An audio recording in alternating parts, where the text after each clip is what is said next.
Now, Fergal Hope, you're associated with the golf club for a I long am time, from the year I came, and that was in 1966. 1966. Yeah. And where was the golf club that time? The golf club was in what the term Old Carraholly, which was on George Mortimer's land. Or not George Mortimer's, it was Kelly's land. Down beyond Austin Gibbons is down there, the other side of that road down there. Down near the bridge? Yes. Down near the bridge. Near the bridge. And what was that place like at the time? It's a small 9-hole course, and I mean there was wire around the greens and cattle or sheep wandering about the place, but it fulfilled the purpose, and many's the fine day we had, and there was a little clubhouse there, and many's the good night we had in it. And how many members would you have that time, roughly? You probably wouldn't have any more than 100 members, I'm sure.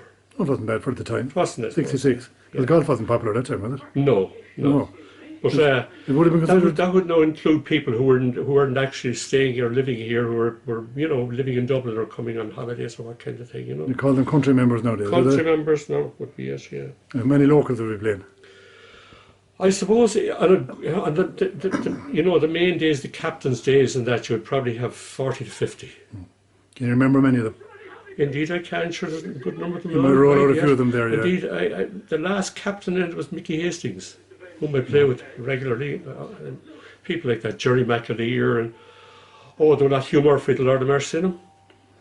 And Pat Cox, and Sean Tobin, Dr. Tobin. You'd have known that man. Morris Malloy. Much of the membership in the old golf club in Carraholly? Approximately. Yeah. Approximately a tenner a year. Tenner a year. I remember when I started off golf first, I started in a very good golf course, which is a very good golf course now, Ballyliffin in North Donegal. And I got introductory membership in a course there which preceded the big course for 10 shillings a year. 10 shillings? 10 shillings a year. That's what I paid for my first year playing golf. And what year was that about? That was 1961 or 2. 1961. And what did it go up to then? It went up, maybe, it went up to a £5 or £6, something like that. It got expensive, did it? Expensive it is. Or how did it come about? How did the move come about? The move came about because Lord Sligo offered land to build a proper golf course on in the middle of the 60s. And this was taken up by the local people. There was a local contribution to it, and the land was bought between the local contribution and grants from Bord Fáilte. And how much land was in it? There's 220 acres, I think. 220. Very big. Massive. Massive, far too big actually for a golf course, and because of that, very difficult to keep, very expensive to keep. Cutting grass all the time. Cutting grass all the time, up on moors all the time. And were you involved in committees or anything at the time when they were doing it? Indeed, yeah. I was involved from the very early stages because I was kind of active and as a golfer, so I became involved fairly quickly. And had you a special committee for the new golf course, or the general committee? No, there was a special committee, and there would have been people from town on it as well. Now I know Stephen Welch was on it, Liam Golden. Well, they both played golf afterwards anyway. Some of the urban council would have been on it as well. I can't remember names now. And was there a secretary of it at the time? The secretary, I think, was Sean Tobin. Yeah, I heard he was a big driving force. He was a big driving force and a great man, a great worker. Great worker. Yeah, he did a lot of stuff and was responsible for a lot of the movement on it, And did it take long to build it? Because it's huge. It took about 5 or 6 years. Years? Yes, yeah. And was it continuous? And I mean, it wasn't fully complete as a good golf course at that stage. It was open, but you couldn't say there was a top class course that it did develop into. Yeah. And what year did it open up? It opened officially about 1973. And who was the captain that year? Ooh, it's a good question. I think it was Dave O'Regan. Dave O'Regan. Yeah, he was an army captain here in town. And you have stayed on committees. Did stay on committees for a long time. I was on committee for about 17 or 18 years. Yeah. In the early stages. No, I'm not active now in it because we've handed the mantle on to the younger people. You should do these things when you get old. Get out of the way, and young people. New blood, new ideas. But I was captain myself in 1980. And who was your vice captain that time? My vice captain was Dermot Bly, who became captain the following year. And lady captain, can you remember? Lady captain in my year was Brenda Bly. Dermot Bly's widow, the Lord of mercy on her. Okay, yeah. And That was it. We won the Irish Junior Cup in my year of captaincy, and I was team captain. I'm very proud of those facts, actually. Well, that didn't happen very often now, did it? No, it's the only male senior adult male cup that we won. Big trophy. Yes, yeah. And who was on the team that time? On the team was Liam Gibbons, David Joyce, Tony Joyce, Jerry McAleer, Gar Golden, Michael Heenan would have been a sub, and that was it, I think. Yeah. And what handicap did you have yourself in your best day? My best was 9, but I very was never capable of playing to 9. I got down to 9. I wasn't long enough. You have to be pretty long to play to single figure handicaps. So. Did you ever manage captain's prize? Yes. Good. The year I arrived in town, would you believe, in 1966, Right. first thing I did is went down and won the captain's prize. I mightn't have been too popular for that at the time, but that's how it happened. That's sport. That's sport. That's sport, yeah. It's a very social club down there. It is, yeah. Yeah. I would probably say, from the social point of view, the old course was probably more social in that it was in one small little room. We were all thrown together, and it was a bit more social. It's more of an enterprise now, or more professional, obviously. But it's still a lovely club to be involved. Who were the best golfers to come through there, do you think? I'd say locally, Perry O'Reilly Perry. would stand out. Perry was did I mention his name on that team? But he was on that team. He was the mainstay of that team. Perry on his day and on his handicap was, I think, unbeatable in Ireland. I would reckon so. I always gave him that accolade anyway. I think he deserved it. You know? And who else would feature in the top? Liam Gibbons would always produced. Jerry McAleer was a very good golfer, and Gar Golden on his day. They were all useful golfers.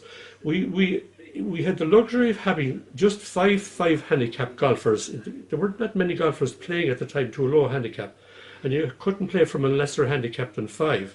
And we had just 5 golfers. They were the 5 that took the field in the semi-final of the Junior Cup in that little hitch. And they were all useful golfers. They were well able to play to their handicap, you know. And the ladies?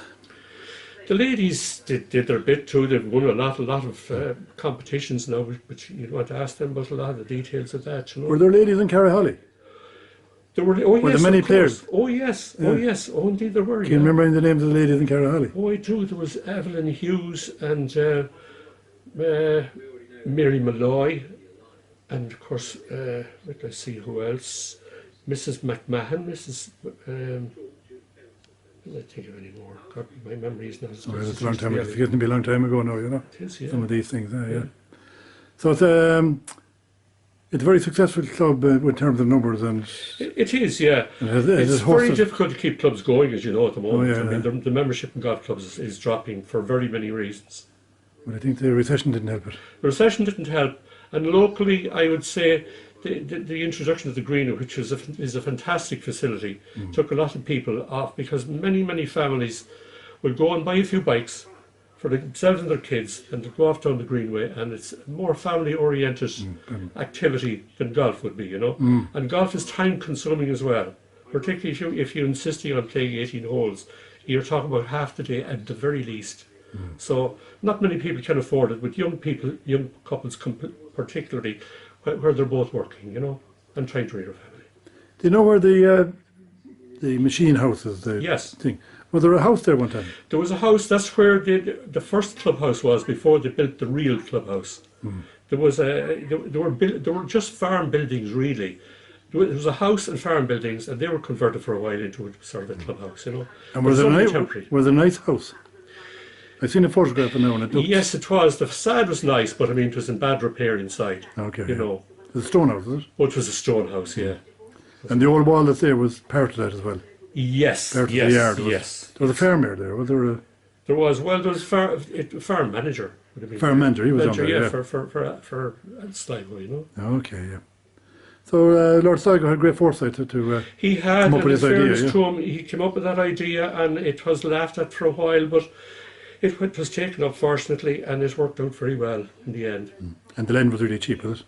That time? It was, yeah. It was, well, there's a lot of money, was it? When you think 30,000? about it, it was for a sound. You had to come up with 30,000, did you? Something like that, Yeah, yeah. eventually. Yeah, yeah.